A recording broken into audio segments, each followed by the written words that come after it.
So you're thinking about buying a business. Maybe it's $1 million HVAC company. Maybe it's an online content brand company pulling in 50K a month. Cool. But let me ask you this. Why? Why do you want to buy a business? I'm not talking about the surface level stuff like freedom or passive income. I'm talking about the real reason. The one you say out loud after a couple of beers. Because here's the truth. Most people skip this step. They chase deals before they figured out what they're really solving for. And when that happens, they buy the wrong business. They get stuck in a job they secretly hate. 2 years later, they're trying to sell it to someone else and fast. So today, we're breaking down that cycle. Let's talk about your why. Hi, I'm John Stoddard. I help first-time buyers buy their first business. Your why is your compass. It's the reason you'll walk away from a deal that looks great on paper but smells off. It's what gives you clarity when the numbers are murky. And it's what keeps you going when the lender ghosts you or a seller pulls some shady move 3 days before closing. Warren Buffett once said, the difference between successful people and really successful people is that really successful people say no to almost everything. How do you say no to almost everything? You have to know what you're really looking for. Let me give you a quick story.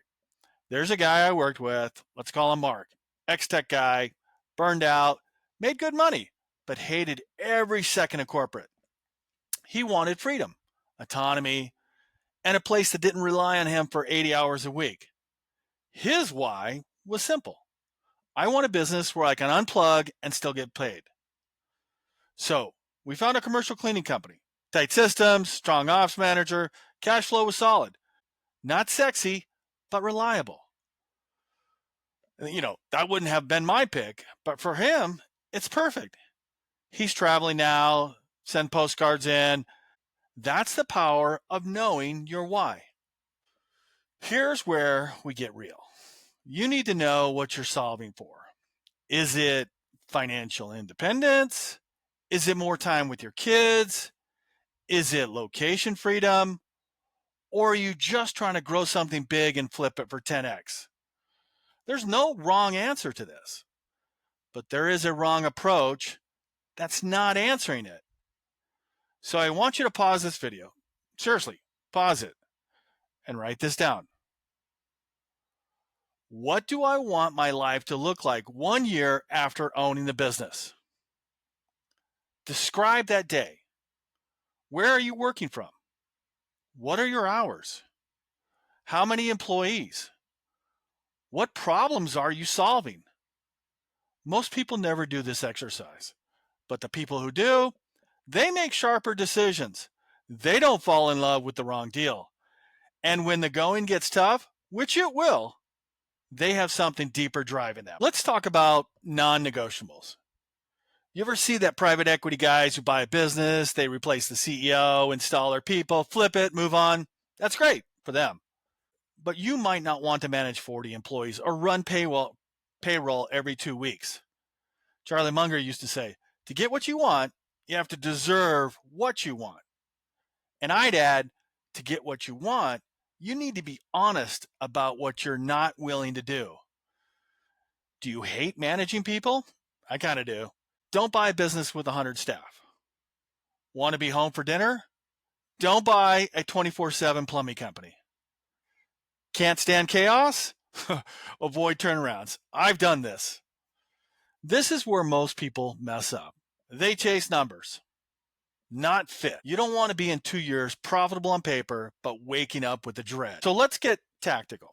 Once you know your why, your non-negotiables, your lifestyle goals, now you filter deals through that lens. I call it deal filtering with intent. Here's how. If you want location freedom, prioritize online or absentee owner businesses. If you want stable income with low stress, look for boring businesses with strong SOPs and low churn. If you want to grow and exit in 3 years, Chase fragmented industries with bolt-on potential. One of my students, Tom, looked at 14 deals before he found his.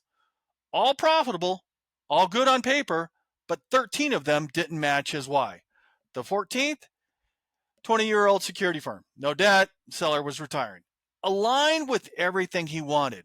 He closed that deal in 90 days. Here's the final piece. Once your why is clear, the rest becomes execution. Build your execution profile.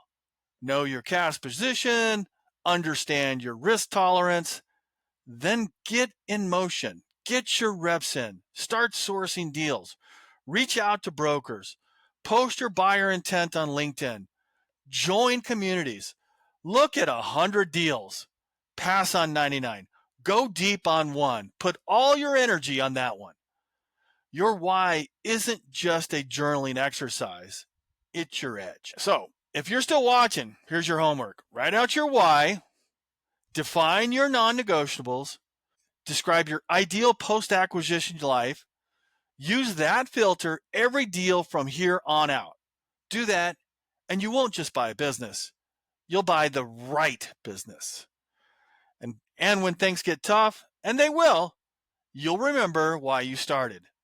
Because the truth is, buying a business isn't the goal. Owning the right one is. Well, do you want help with your acquisition filter? Grab my book and the link in the description. I break down on how to find and fund your deal that actually fits you. I'll see you on the next one.